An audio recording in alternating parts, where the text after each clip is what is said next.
Kulikuwa na baridi ya kawaida ya jioni katika jiji la Arusha. Mvua kidogo ilikuwa imenyesha, ikiacha matone madogo kwenye vioo vya madirisha ya nyumba nyingi. Saa ilikuwa ni 2:30 usiku. Barabara za mtaa wa Njiro zilikuwa tulivu, taa za barabarani zikitoa mwanga hafifu, na upepo ukivuma taratibu, ukicheza na matawi ya miti ya migunga. Ndani ya chumba kidogo kilichojaa vitabu na vyeti vya chuo, alikuwapo Joel, kijana wa miaka 26. Mwanaume wa kawaida, mrefu kiasi, mweupe wa ngozi, mwenye macho yaliyofichwa nyuma ya miwani. Alikuwa ni mhitimu wa chuo kikuu cha Dar es Salaam, aliyerudi Arusha baada ya kushindwa kupata kazi jijini. Alikuwa akikaa kwa dada yake mkubwa, lakini usiku kama huo, alikuwa peke yake. Upweke ulimla sana Joel. Marafiki wake wengi walishajipanga, wengine wameoa, wengine wako mbali. Hakuwa na mtu wa karibu wa kuzungumza naye. Ndipo alipogeukia mtandao, hasa kwenye tovuti za kutafuta wapenzi. Aliingia kwenye tovuti moja mpya iliyoandikwa kwa maandishi mekundu yenye kivuli, mioyo ya upweke. Tovuti hiyo haikufanana na nyingine. Kulikuwa na wasifu mmoja tu uliovutia macho yake haraka: jina la mtumiaji, Malkia mwenye giza. Picha yake haikuwa ya kawaida: mwanamke mrefu mwenye ngozi nyeupe kama barafu, macho ya kijani na nywele ndefu zilizofunika uso wake kwa nusu. Joel alisita, lakini hisia ya kutengwa ilimvuta. Akabonyeza kitufe cha tuma ujumbe. Joel, habari, umevutia sana. Samahani kama nimekuudhi. Hakutarajia majibu ya haraka, lakini ndani ya sekunde chache ujumbe uliingia. Malkia mwenye giza, sikukasirika. Wewe ndiye niliyemsubiri kwa miaka mingi. Joel alishtuka. Aliwezaje kujua jina lake? Hakuwa ametaja, lakini alijifariji kwamba labda jina lake lilionekana kwenye wasifu wake. Mazungumzo yalizidi kuwa ya kusisimua na ya ajabu. Mwanamke huyo alizungumza kwa maneno ya zamani kama maandiko ya kale, lakini alionyesha shauku kubwa kwake. Alimtaka wakae pamoja hata usiku huo. Alipinga mwanzoni, lakini baada ya dakika 20 alishindwa kujizuia. Alipewa maelekezo ya kwenda kwenye nyumba ya kifahari iliyo jirani na Old Moshi Road, karibu na msitu wa Suya. Alifika saa 5 usiku. Nyumba hiyo haikuwa na taa, ilikuwa kimya, lakini mlango ulikuwa wazi. Alipoingia ndani, alipokewa na harufu ya maua yaliyokauka na mwanga mwekundu uliotoka kwenye mishumaa. Pale katikati ya sebule, alimuona yule mwanamke wa picha, lakini sasa alikuwa tofauti. Alionekana mkubwa zaidi, macho yake yalikuwa mekundu na sauti yake ilikuwa nzito kama ya mtu aliyekuwa na miaka 100, lakini bado alikuwa mrembo kwa namna ya kutisha. Alihisi mgongo wake ukitetemeka. Alitaka kurudi nyuma, lakini miguu ilikataa kutii. Mwanamke huyo sasa, akiwa karibu naye, alimtazama kwa macho mekundu yanayong'aa kama makaa. Alipozungumza, sauti yake ilisikika kama mchanganyiko wa sauti nyingi ndani ya chumba kimoja.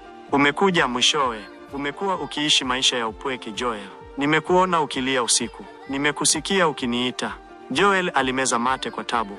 Hakusema chochote. Kila sehemu ya mwili wake ilimwambia akimbie, lakini tamaa ya muda ilimzidi nguvu.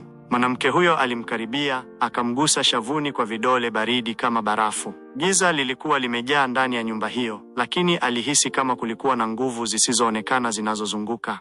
Wakalala pamoja usiku huo, na hakukuwa na kawaida ndani yake. Joel alihisi kama roho yake inanyonya nguvu fulani, kama anapoteza sehemu ya nafsi yake. Alipoamka asubuhi, alikuwa peke yake kitandani. Nyumba ile ilikuwa tupu. Kila kitu kilikuwa kimetoweka: viti, meza, hata mishumaa. Ni vumbi tu lililobaki. Alirudi nyumbani akiwa na mawazo, lakini pia akiwa na uoga fulani usioelezeka. Lakini hiyo haikuwa mara ya mwisho. Kila usiku, bila kushindwa, alisikia sauti ikimuita kwenye ndoto zake. Alikuwa hawezi kulala, hawezi kula. Kila kitu kilianza kumkimbia dada yake. Alimwambia aende akapumzike mahali pengine, kwa kuwa alionekana kama mwenye wazimu. Ndipo mateso yalianza. Usiku wa 3, Joel alipokuwa kitandani, alihisi mikono baridi ikimshika shingoni. Hakukuwa na mtu chumbani, lakini alipogeuka, alimuona yule mwanamke akiwa juu ya dari, akitambaa kama mnyama. Kwa nini unanitoroka Joel? Si nilikupa mapenzi? Si nilikuondolea upweke? Joel alipiga kelele, lakini sauti yake haikusikika nje ya chumba. Majirani hawakusikia kitu. Vitu ndani ya nyumba vilianza kuruka, vitabu vikajichana, vyombo vikavunjika bila kuguswa. Alijaribu kufunga mlango wa chumba chake, ukavunjika. Dirisha alilojaribu kuruka nalo likawa limefungwa kwa nguvu ya ajabu. Na kila usiku alilala na ndoto mbaya, ndoto za kaburi, ndoto za kuzikwa akiwa hai, ndoto za damu na vilio vya watoto wachanga. Moyo wake ulianza kupungua nguvu. Alianza kupoteza uzito kwa kasi. nywele zikaanza kumdondoka. Watu walipojaribu kuzungumza naye, alionekana kama mtu aliye mbali, macho yake yalikuwa yanamtazama mahali pengine.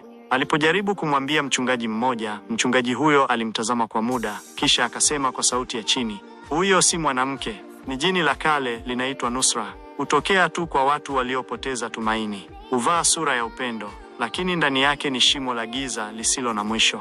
Joel alilia. Hakujua kama anaweza kutoka. Kila kitu kilikuwa kimemfunga kimwili na kiakili. Siku moja aliamua kukimbia kabisa. Alikata simu, akaondoka nyumbani, akaenda mpaka Machame kwa rafiki aliyekuwa akifundisha sekondari huko. Lakini hata huko, Nusra alimfuata. Usiku wa kwanza tu mlango ulijifungua wenyewe. Joel alipata barua chini ya mto wake, iliandikwa kwa damu, mimi ni wako milele, hakuna pa kujificha. Joel alikata tamaa. Hakuwahi kuwa na mtu wa kumpenda, na alipompata mmoja, aligeuka kuwa balaa. Hakuwa na sauti ya kulia nayo tena. Alikuwa kivuli cha binadamu. Na usiku wa mwisho, alionekana kwa mara ya mwisho na jirani mmoja akitembea kwenye mto Nduruma, akiwa uchi wa mnyama, akizungumza na hewa. Mwili wake haukuwahi kupatikana. Lakini katika vichaka vya karibu na mto huo, watu walianza kuona mwanamke mweupe mwenye macho mekundu, akitabasamu kwa huzuni. Upweke ni mlango, na milango mingine haifungwi tena ikishafunguliwa.